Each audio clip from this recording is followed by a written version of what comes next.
Hello my dear. Catch പിടി. കൊള്ളാലോടെ. എന്താ പേര്? മിൻമിനി. മിന്നാ മിനുങ്ങോ? മിൻമിനി. ഇത് മാഡത്തിനോടത്തേക്കോ?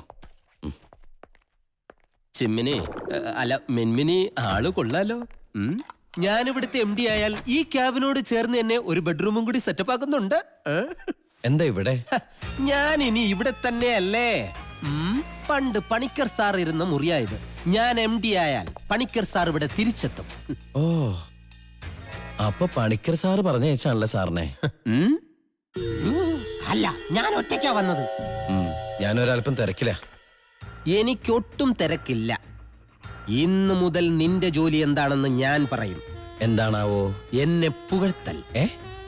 നിന്റെ മുതലാളിച്ചിയുടെ മുന്നിൽ ഞാനൊരു സകലകലാ വല്ലഭനാണെന്നും സൽഗുണ സമ്പന്നനാണെന്നും അംബാനിയേക്കാൾ വലിയ കോടീശ്വരനാണെന്നും നീ പൊക്കിയടിക്കണം.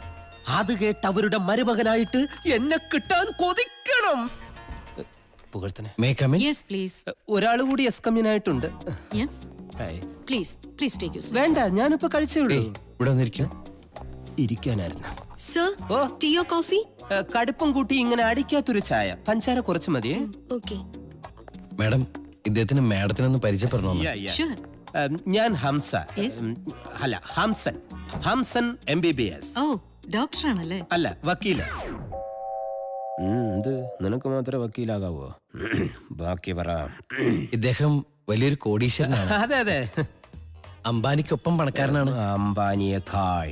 ഓ, ഇത്തവണത്തെ ഇയറിലെ കണക്ക് അതെ അതെ, അംബാനിയേക്കാൾ മേലെ പണക്കാരനാണ്.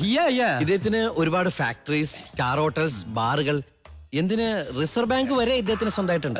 3 റിസർവ് ബാങ്ക് ആണോ 3? അതെ, ഇപ്പൊ 2 പുതുതായിട്ട് ചെയ്യാൻ പോകുന്നു. ഒന്ന് നെടുമങ്ങാട്, ഒന്ന് കാക്കനാട്. റിസർവ് ബാങ്കേ മാഡത്തിനോട് ഇയാളെ കുറിച്ച് ഇല്ലാത്ത കാര്യങ്ങൾ പുകഴ്ത്തി പറയണമെന്ന് എന്നോട് പറയാൻ പറഞ്ഞു. എന്തിന്? മാഡത്തിന്റെ ഒരേ ഒരു മോളെ ഇയാള് കല്യാണം കഴിച്ചിട്ട് മാഡം ഇപ്പൊ ഇരിക്കണ കസേരയില്ലേ, അവിടെ ഇയാള് കയറിയിരുന്ന് മാഡത്തിനെ ചവിട്ടി പുറത്താക്കുന്നാണ് ഇയാൾ എന്നോട് പറഞ്ഞത് അല്ലേ? എന്റെ പൊന്നു മാഡം, ഇവനെ വിശ്വസിക്കരുത്, കള്ളനാ. ഞാൻ കാല് പിടിക്കാം. ആ സാരി ഒന്ന് നീ ആനയെടുത്ത് കളിച്ചോണ്ടിരുന്നോ? നിനക്ക് ഞാൻ കാണിച്ചു തരാടാ.